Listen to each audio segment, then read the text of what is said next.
అందరికీ నమస్కారం. పిల్లలు, ఇవాళ మనం ఒక చిన్న చిట్టి కథ చదువుకుందామా? అదేంటో తెలుసా? సాంబారు కథ. సాంబార్ అంటే తెలుసు కదా, అందరి సాంబారు ఇష్టం కదా మీ అందరికీ.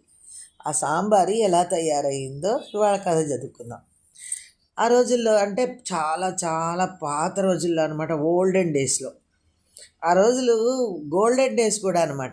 ఆ రోజుల్లో హరికథలు గ్రామ గ్రామాల్లో ఒక సామూహికంగా పండగలాగా ఉండేది అనమాట. హరికథ అంటే ఏంటి? ఒక బాగా హరి గురించి, శివుడు గురించి కథలు, చక్కగా పాటలు పాడుతూ కథలు చెప్తూ మధ్యలో బాగా మధ్య మధ్యలో పిట్ట కథలు కూడా చెప్పి నవ్వించేవారట. ఆ రోజుల్లో హరికథలు చెప్పేవాళ్ళు. వాళ్ళల్లో శ్రీ కీర్తిశేషులు కూచి వీరభద్ర శర్మ గారు కథ చెప్పేటప్పుడే ఒక భలే చమత్కారమైన కథలు కూడా చెప్పేవారట. అలా చెప్పగా విన్నదే ఈ సాంబారు పురాణం. ఓసారి మొదలు పెట్టుకుందామా? ఓసారి పార్వతీదేవి అమ్మవారు అర్జెంటుగా పుట్టింటికి వెళ్ళిందిట.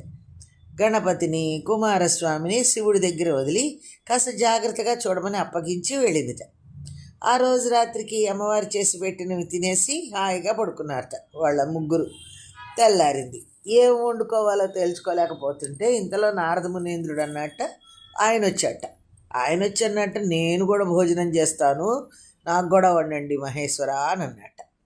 శివుడు గణపతి గారికి అన్నం వండు నాన్న అని చెప్పారట. కుమారస్వామి వారికి కూరగాయలు ముక్కలుగా తరగండి అని చెప్పారట. తరిగిన ముక్కలు ఓ పాత్రలో వేసి నీళ్లు పోసి గిన్నెని మూడో కన్ను తెరిచి చూశారట. శివుడికి అది అగ్నినేత్రం కదండి. అది తెరిచి చూసేటప్పటికి ఈ ముక్కలన్నీ నీళ్లల్లో కళపెళ్ళ పొంగుతూ సువాసనలు వెదజల్లడం మొదలుపెట్టాయట. దాంట్లో నానబెట్టిన కందిపప్పు వేసి మరోసారి మూడో కన్ను తెరిచేటప్పటికి ఘుమఘుమలాడే ద్రవం తయారైంది. గణపతి, కుమారస్వామి, నారద మునీంద్రుడు మొత్తం ద్రవం అన్నంలో వేసుకుని జుర్రేశారట. శుభ్రంగా తినేశారు. నాన్నగారు, ఈ ద్రవం పేరేమిటి అన్నారు పిల్లలు.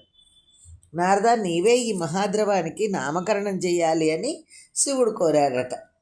నారదుడు ఇలా చెప్పాట, సాంబమూర్తి చేసినది కనుక ఇకపైన ఇది సాంబారు అనే నామకరణంతో భూమి మీద దక్షిణాది రాష్ట్రాల వారికి అమృతానికి ప్రత్యామ్నాయముగా ఆ చంద్రతారకం వర్ధిల్లుతుంది అన్నారట నారద మునీంద్రుల వారు.